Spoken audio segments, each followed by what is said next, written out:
Антонио, добро утро. Ти благодарам што во овие утрински часови си во оваа наша редовна рубрика на да си кажеме и кажав ја со Ивана, може и пред почетокот на сезоната, оваа зимска сезона, апелиравме, советувавме, дури и некако ги реализиравме и поточно вие сето тоа што го имате документирано како видеоматеријал го споделивме за гледачите на Телма телевизија, меѓутоа овој пат она што може да забележаме дека голем дел од оние рекордни повици кои што сте ги имале минатата година, овој момент е подобра состојбата, меѓутоа за сите овие работи кои што можеби ги споделив како вовет и увертира за овој разговор, ќе биде интересно, се надам дека овие 20-25 минути луѓето или поточно нашите телевизиски пријатели на Телма да слушнат. Знаеме дека планинарењето нели на во текот на зима е одлична можност, но сепак нели добро е да се биде во форма и да се прави тоа без посебни познавања, малку да биде и нели проблем, затоа треба да се биде со една мала подготовка, така што доколку не се случи некаков одреден проблем, нели загуба на планина околу особено Охрид или овој предел, каде да се јавиме и на кој начин планинската спасителна служба при Црвениот крст во Охрид ќе реагира или ќе даде координати и насоки. Антонио Додевски, раководител си на оваа служба и уште еднаш добро утро. Добро утро и до вас и до гледачите кои се поминат со нас. Да, како ги издржуваат овие минусни температури таму на падините на Галичица или во можеби високите предели токму во Охрид? Па можам да ви кажам со вистинско уживање. Одамна чекавме вакви временски прилики, иако состојбата со снежната покривка не е идеална, односно не е како што знае да биде на Галичица, меѓутоа ниските температури буквално ни одговараат и ни отвараат можностите на зимата, особено за дека во моментот не е алармантна состојбата бидејќи нели имаше доста некои снежни ајде да кажеме не толку големи бури, меѓутоа во одредени делови од Македонија нели беше поголема снежната покривка, неколку сантиметри, значи дека во моментот Галичица не располага со не знам, можеби Галичица има солидна, Галичица има во моментов солидна количина на снег, патниот правец за жал како и секоја година е затворен бидејќи има големи снежни наноси, особено на самиот превој. Но во однос на соседната Јабланица, например, имаме драстично помала количина на снег, што не е добро од аспект на акумулација на водени ресурси, но во секој случај овозможува одлични услови за уживање. Да, знаеш што, пред да те прашам, нели, доколку сме аматери во планинарењето и на што треба да се внимава, знаеш дека не знам или вака буквално ќе кажам лаик сум, дали во овој период од годината можеби за некого ќе биде ова глупо прашање, меѓутоа чисто ме интересира и оние кои што можеби сакаат нели да бидат уште похрабри. Дали се практикува параглайдингот можеби во овој период или сепак тоа е забрането се додека не дојдат подобри и собршени услови да речеме од пролета натаму? Бидејќи знаеме дека овој предел на Охрид особено нели се ужива со летањето на параглайдингот. Да, и јас лично не сум експерт за параглайдинг, значи имам многу скромни познавања од она што професионално сум се среќавал со параглайдеристите, но со оглед на тоа дека има параглайдеристи кои што летаат, особено кога е убаво времето, сончево, со стабилен ветар, кој треба да им е поволен за да можат да полетаат, секако дека летаат, секако и тоа налага посебна опрема, значи треба да бидат заштитени бидејќи температурите особено на висина се доста пониски од оние долу, плюс тие се движат со некоја брзина од околу 40 на километри на сат, што значи дека ако се добро заштитени, можат да летаат од она што можеме да го видиме, бидејќи забележуваме по некој параглайдер кој е храбро си ја пробува среќата, да речеме, за уживање на Галичица. Да, и ќе кажеме некако главно го правиме некојаш да си ги тестираме собствените граници на телото и умот. Како и да е почит за најхрабрите, тоа го имам сторено баш во текот на летото додека го посетувавме Охрид во една прилика, така што еве за оние кои што се најхрабри, значи се уште можат да си го создадат тоа или искреираат тоа задоволство. Антонио, колку сериозно во овој период од годината се планинари, да речеме во Галичица и ме интересира дали во моментот има доста туристи кои што во моментот ги ставаат своите први стапки можеби на Галичица.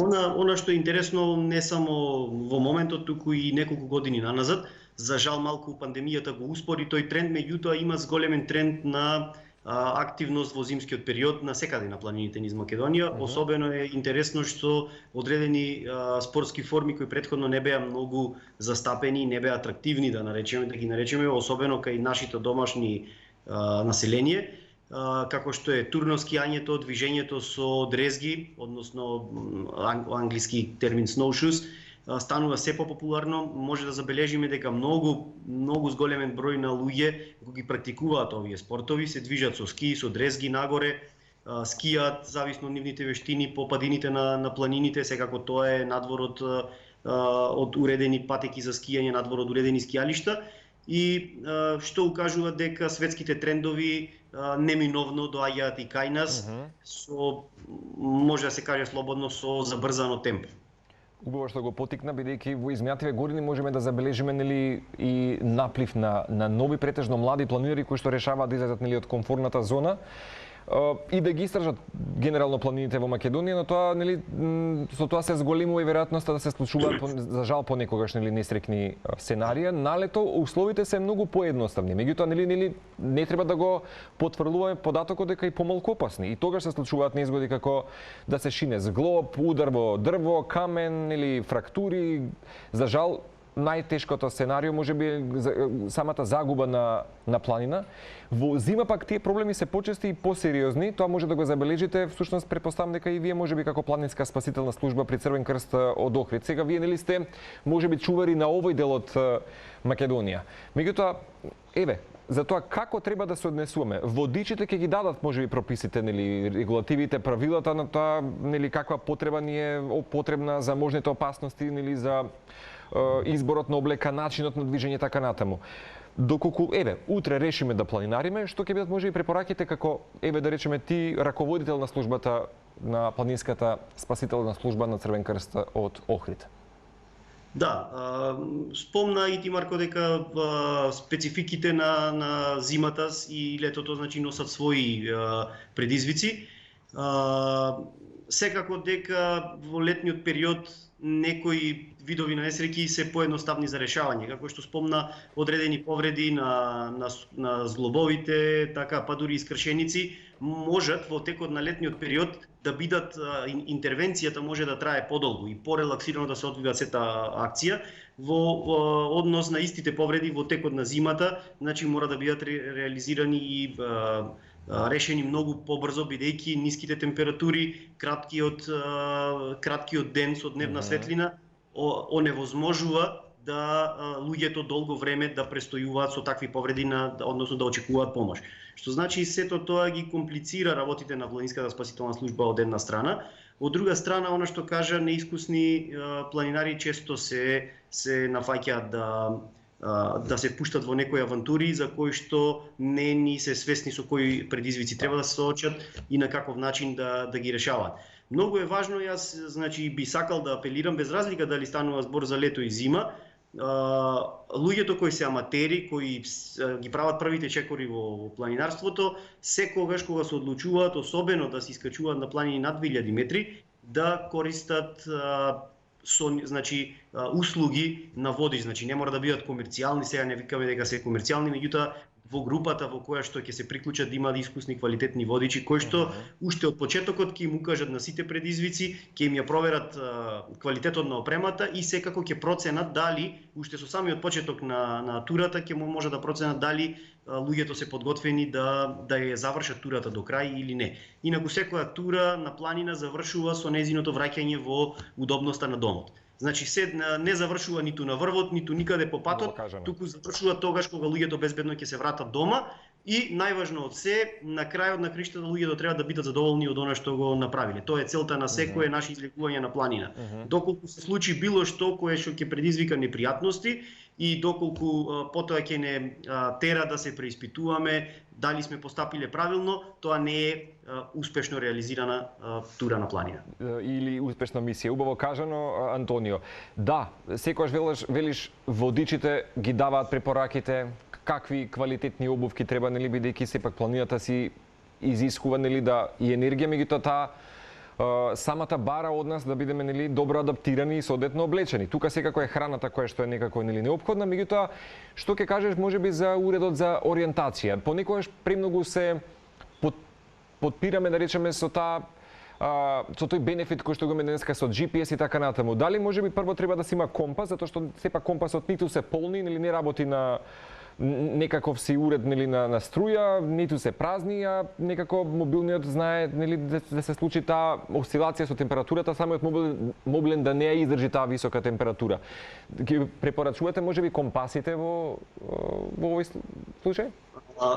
Основно правилно сите луѓе кои се соодветно едуцирани во планинарството знаат дека навигацијата е една од основните вештини со кои што треба да располагаат. Пред се треба да бидат соодветно, значи, и доста добро едуцирани за навигација и секогаш препораките се без компас или подобро бусола, бидејќи бусолата овозможува мерење на други параметри кои ни се важни за навигација, меѓутоа и карта од регионот во кој се движат. Денес е многу едноставно, може да се испринта карта дури и од Google Earth, многу едноставно во кабинетски услови да се направи едно парче хартија на кое ќе го имате во предвид целиот терен. Картата ни дава многу информации дури и во услови на многу отежната видливост. Значи, видливоста е и неколку метри, вие со помош на карта и компас можете точно да го дефинирате правецот во кој што сакате да се движите, да одредите ваша стојна точка и да ги избегнете сите опасни места на теренот кои не можете да ги видите визуелно бидејќи нормално отежната видливоста. Покрај овие прирачни средства кои се задолжителни секаде во светот и покрај современата технологија, секако се препорачува користење на GPS уреди. За водичите обично е секогаш задолжително да користат GPS уред кој е наменет за специјално за таа намена, додека рекреативците можат и на своите мобилни телефони со инсталација на апликација, бидејќи ги олеснува сите работи многу. Постапката за навигација, одредување на стојна точка се многу брзи, меѓутоа секогаш треба да се владеат вештини за правилно читање на карта и навигација во отежнати услови со помош на карта и компас. И претпоставам дека препораката сигурни како планинска спасителна служба е да речеме дека водичот, нели како што кажа ти, на почеток ќе даде координати на кој правец да се движат, која е крајната точка, каде треба да се вратат или така натаму, меѓутоа важно е не само можеби и за водичите, туку и планинарите задолжително можеби да кажат најблиските во текот на денот пријатели, партнери, неважно, нели каде се движат, во колку часот треба да пристигнат и така натаму, за да и тие можеби имаат ориентација, за да знаат можеби нели не дај Боже доколку долго време не се случи некаков повик и така натаму, за да нели се пријави можеби. Да. Ова се све оние елементарни техники кои треба да ги практикуваат сите планинари без разлика колку се едуцирани. Уште во базичните, во основните, во првите денови од едукација да се учат овие елементарни постапки.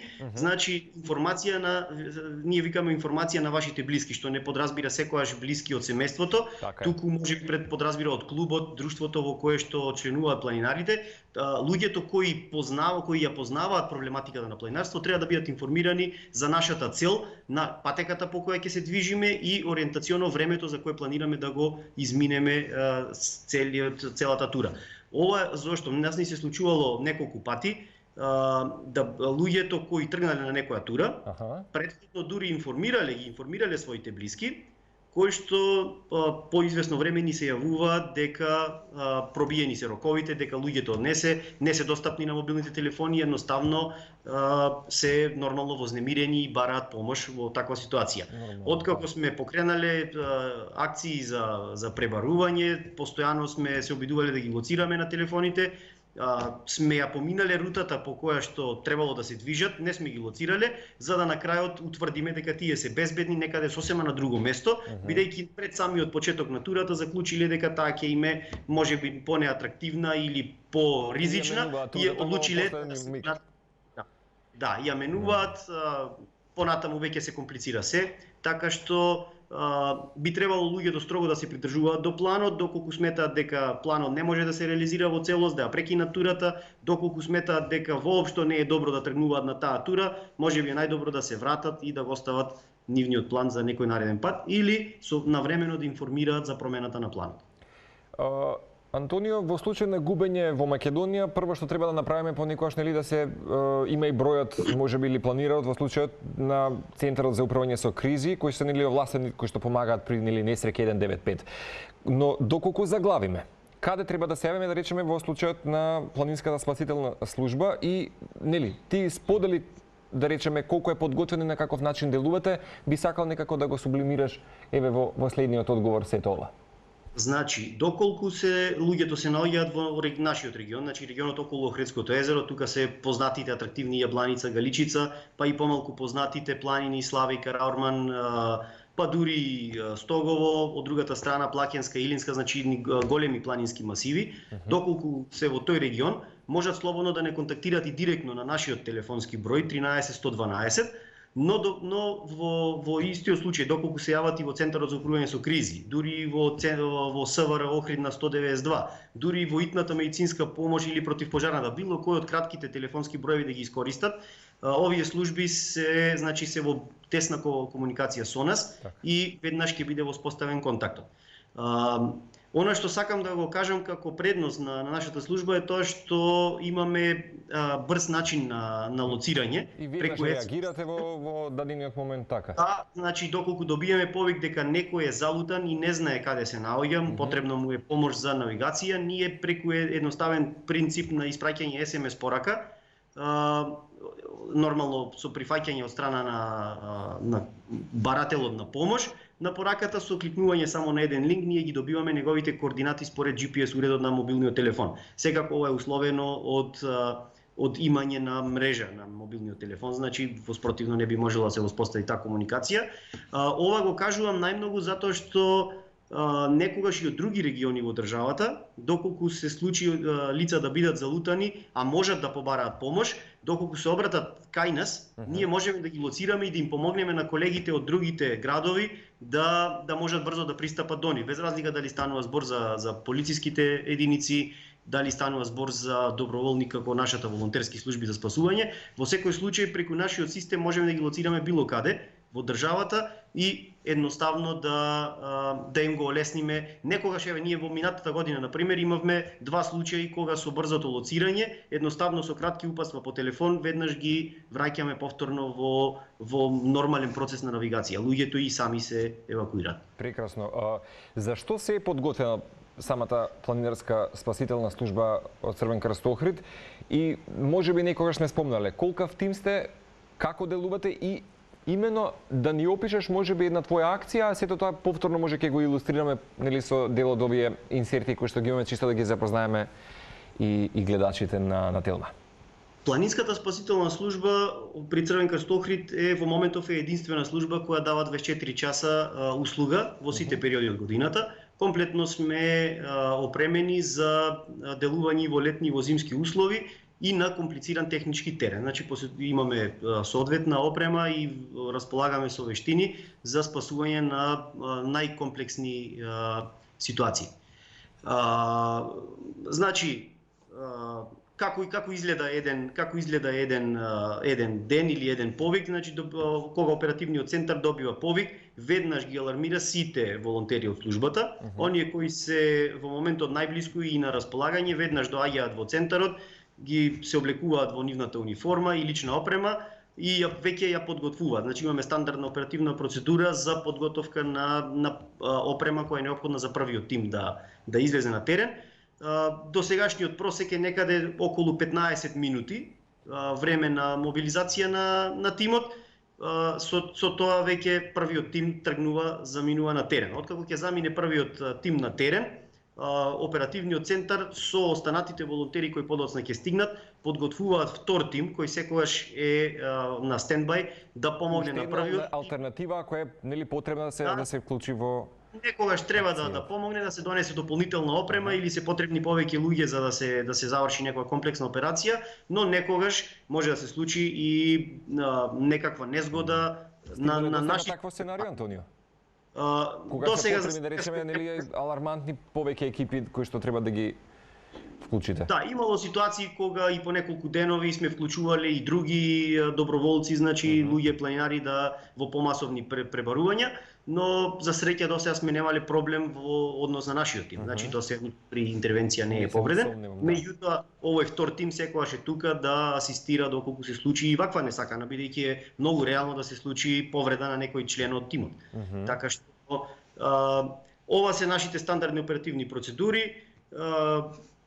делуваме, се обидуваме да делуваме максимално брзо. Нашата работа е секогаш да пристигнеме колку е можно побрзо на лице место на настанот, да укажеме прва помош, да извршиме целосна имобилизација зашто имаме специјализирана опрема и брз транспорт до најблиското место каде што итната медицинска помош може да го превземе повредениот и понатаму да биде медицински третиран. Бидејќи секој можеби и претпоставам дека локално население во местото каде што нели постојано циркулира, функционира, си го познава можеби инфраструктурно своето нели место на живење така натаму, колку можеби и дали досега сте имале помош нели или вклучени лица од да речеме од Охрид кои што помогнале при некоја спасителна акција во минатото.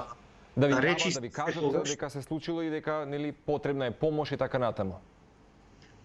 Речи си секогаш во спасителните операции, особено оние кои се случуваат во руралните зони, кога се настрадани жители кои изведуваат некои активности на планина, дали е сеча на дрва, дали е сточарство или било што, секогаш локалното население е, дури можам словно да кажам, и пред нас стигнато на место на несреќа, бидејќи тие се први кои ја дознаваат информацијата и секогаш помагаат сериозно во организација на спасителните операции. Овде е многу важно да истакнеме дека предноста на нашето постоење е во тоа што ни располагаме со вештини и специјализирана опрема која може безбедно да евакуира сериозно повредени луѓе од комплициран планински терен. Бидејќи една од најтешките работи во нашата професија е токму транспортот по тежок планински терен, кој некогаш знае да трае и по неколку часови. Без разлика од непроодноста, да речеме во некои услови така натаму. Било поради кои причини, доколку колку е подолг транспортот, толку е понепријатен за самите повредени, а секако тоа е и непријатна ситуација и за луѓето кои го изведуваат ова. Благодарение на опремата со која што располагаме, која е по највисоките стандарди и препораки на Меѓународната асоциација за планинско спасување, ние ова го изведуваме буквално еднакво како и секаде во европските земји. Минатата година започнавме дури една многу блиска соработка со воздухопловниот винг на армијата, која што ветува дека во блиска иднина ќе можеме буквално за кратко време да обезбедуваме и хеликоптер во случај да е потребна, значи во случај итноста и комплицираноста на теренот да налагаат итен транспорт со хеликоптер. Значи дека покрај сите возила кои што се на располагање на вашата спасителна служба или да речеме моторни возила или оние кои што треба да се адаптираат да речеме во снежни услови, ќе имате во иднина и ваква направа која што ќе биде брза и безбедна.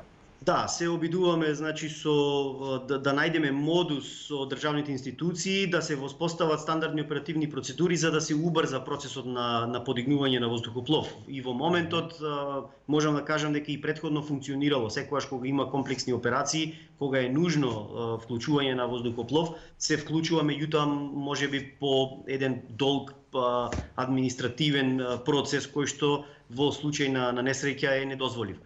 Затоа викам оваа соработка, заедничките тренинзи кои ги имавме со армискиот винг и опремата која очекуваме да пристигне за нецел месец, бидејќи веќе сме во фаза на набавка на специјализирана опрема за хеликоптерско спасување, ќе ни овозможи и многу ќе ни олесни во делот на безбеден и брз транспорт на повредените во случај на, пак ќе речам, на вистина комплексен терен каде што е невозможно да се стигне со покопнен пат во близина на местото на несреќа.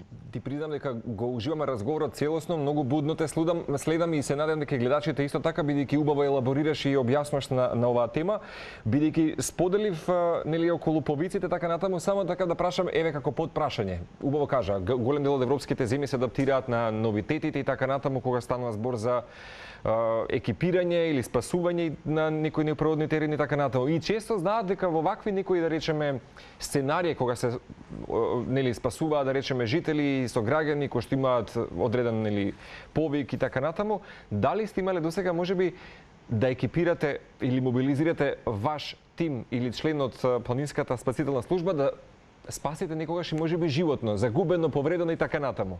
Бидејќи знаеме дека пак животните или нашите крзни пријателчиња често знаат добро да се адаптираат, нели имаат остро сетило за чувство за мир и слух и знаат да се дадат координати. Меѓутоа, дали ви се случило понекогаш ете така адхок можеби во некоја ваша координата за да спасите некој жител, да се случи да спасите и животно? Бидејќи често знаеме да погледнеме денес вакви убави примери.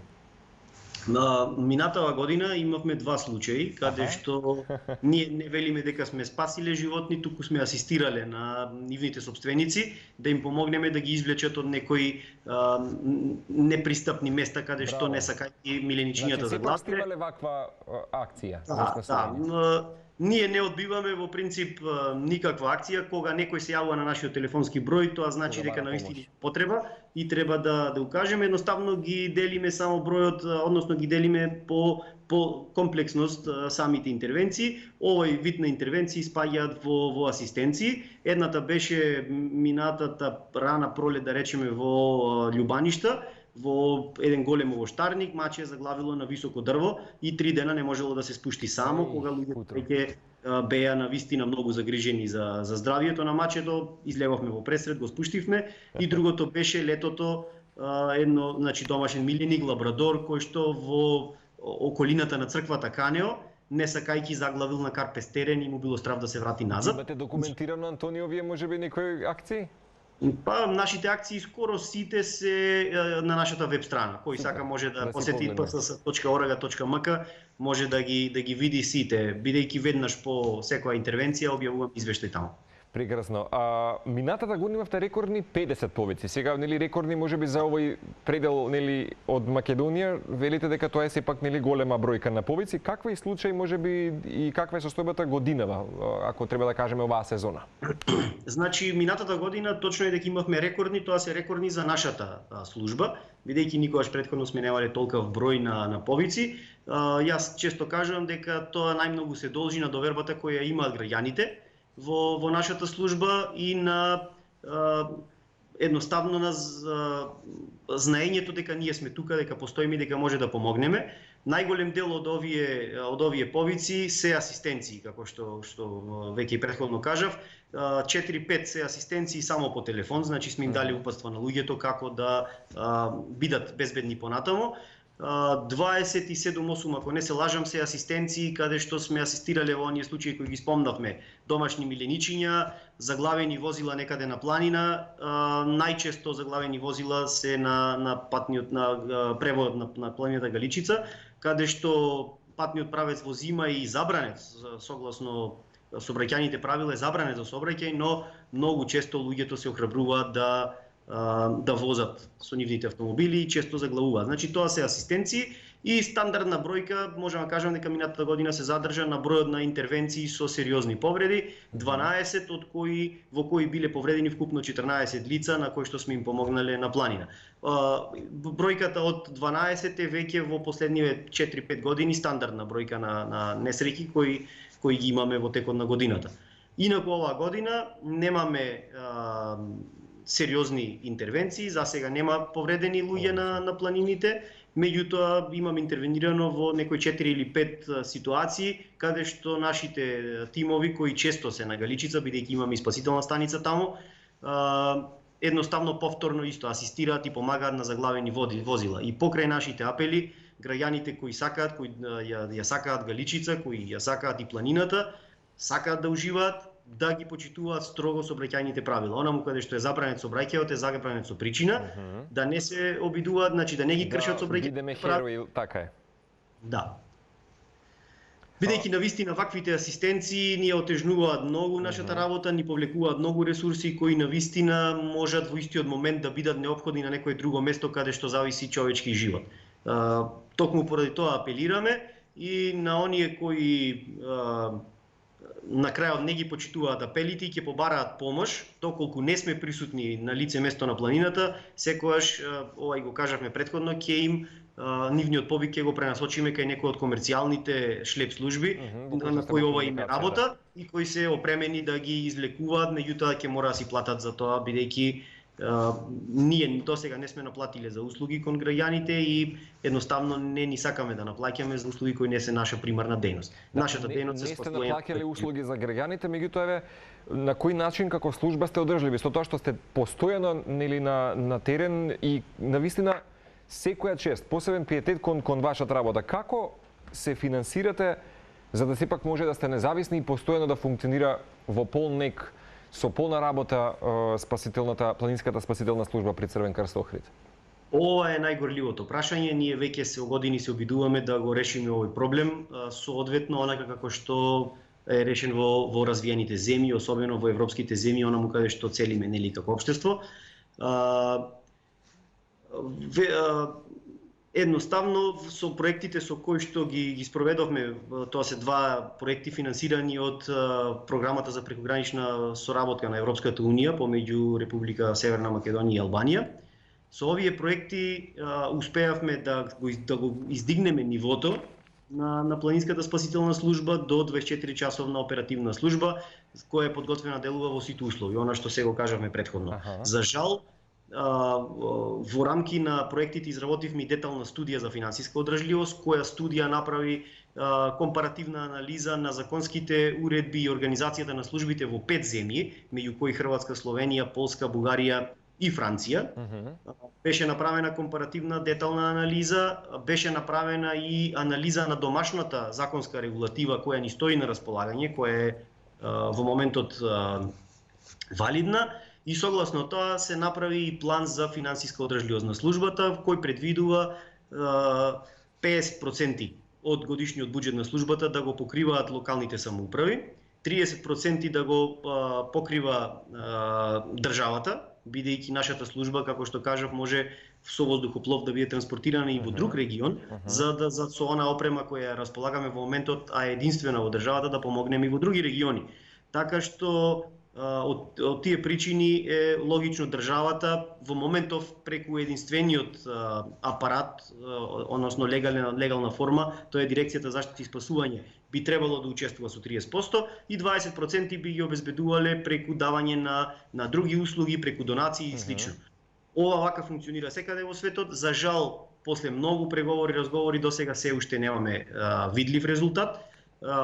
Со општините, значи, постои некоја искра надеж дека можеби ќе се реши ова прашање. За жал, од другата страна, со дирекцијата е малку, да кажам, покомплицирано и потешко да го решиме ова. Добро, дали можеме јавно да кажеме кој е алибито затоа што се нема можеби слух да се отворат и други спасителни служби нели во Македонија, па сега вклучувајќи и вашата која што е во полна полза на граѓаните? Не би рекол алиби, не би сакал да одиме со напади кон било. Апсолутно, ниту имаме нели таква енергија ние воопшто да испратиме. Меѓутоа да речеме која е причината што можеби се инхибирани да Причината е пред се непрепознавањето на проблемот. Планинското спасување е за жал во наше општество е нова тема, иако во светот има искуство од повеќе од 300 години на ова поле. Постои меѓународна комисија за алпско спасување, значи каде што индиректно ние преку нашите колеги од Сдруженијето Асклепио Скопје членуваме и од каде ги црпиме сите стандарди по кои треба да делуваме. Меѓутоа, за жал, препознавање во нашето општество се уште нема за тоа, нема да има се додека не се донесат соодветни законски решенија.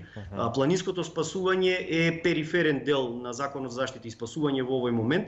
Не е ниту точно дефинирано, ниту е точно идентификуван проблемот. Едноставно во овој момент планинското спасување е ставено како сегмент во делот на одговор при катастрофи, што во суштина и не е тоа. Затоа ние викаме дека разликата помеѓу планинска спасителна служба и тим подготвен да делува во случај на несреќа на планина е голема разлика. Зошто? Затоа што планинската спасителна служба е 24/7 дежурна и може да одговори веднаш во моментот на добивање повик. Додека системите за одговор при катастрофи се системи кои откако ќе се случи катастрофа има координативни тела, работни групи кои работат и по неколку денови да обезбедат хуманитарна помош, интервентни тимови и така натаму. Значи малку е подлабок овој процес, немаме време во една ваква емисија, меѓутоа ние формиравме еден посебен сојуз за планинско спасување. Како собеседатно тело кое што ќе биде можеби. Значи тој е сојуз веќе формиран како правен субјект, формиран е од нашата планинска спасителна служба на иницијатива, значи на нашата служба и Сдруженијето Асклепио од Скопје, кој во моментов Асклепио ги имавме пред можеби 2 седмици, така. Тука беше и Гордана, ако не се лажам, така. Да, го покрива ски центарот Попова шапка. со извонредна и високо ефикасна ски патрола. Значи на наша иницијатива како најактивни во ова поле со уште 6 други организации кои се занимаваат со планинско спасување формиравме сојуз и инсистираме веќе неколку пати и писмено пред државните институции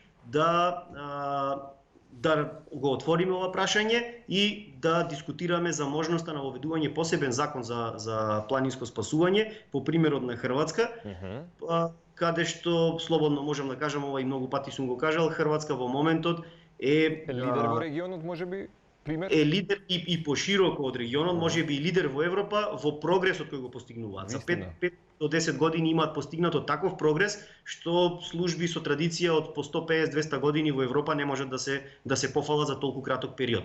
Овој брз прогрес мислам дека е единствен модел по кој што и ние би можеле да постигнеме брз прогрес. Во Сојузот за планинско спасување има здруженија од Штип, Струмица, Скопје, Тетово и Охрид во овој момент.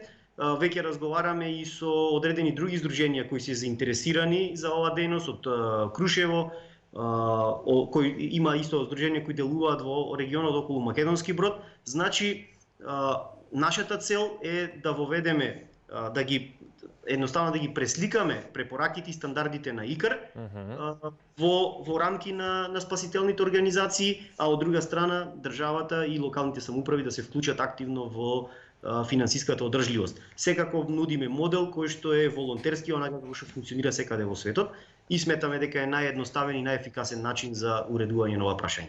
Кога ја спомена некаде конкретно ова издание на да си кажеме дејноста, да не заборавам дека како спасителна служба сте од полза, корист и од бенефит за буквално сте една национална вредност. За една земја тоа е навистина национална вредност. Значи и се надевам дека можеби следното наше интервјуирање, разговор, па дури наша посета можеби на ваш терен, како што си ветевме во нашето студио, ќе говориме за тоа дека покрај вашата веќе има и други спасителни служби кои што се мобилизирани веќе и изградени како платформи низ Македонија. Навистина го посакувам тоа за вас и да има поголем слух и кај ме поттикна само да го кажам и ова. Сакам да ги уверам сите институции, значи државни институции, локални и така натаму, дека имаме многу силен волонтерски потенцијал со многу високо едуциран кадар кој што навистина е пасиониран да го прави ова.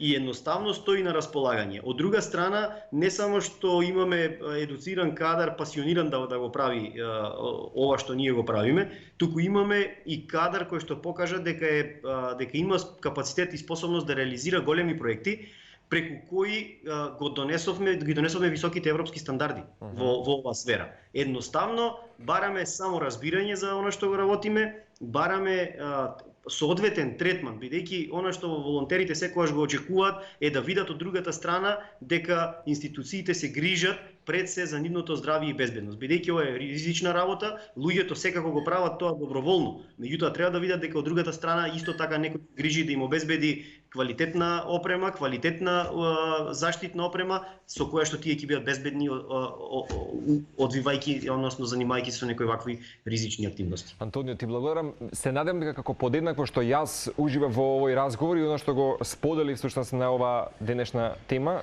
ќе не потикнеш и некако да го истакнеме тој се поголем, што велиш ти, и волонтерски дух, понекогаш и про боно кога се работите многу поубаво, исходот на крајот од денот, нели, поубаво е чувството, едноставно духот ни е исполнет.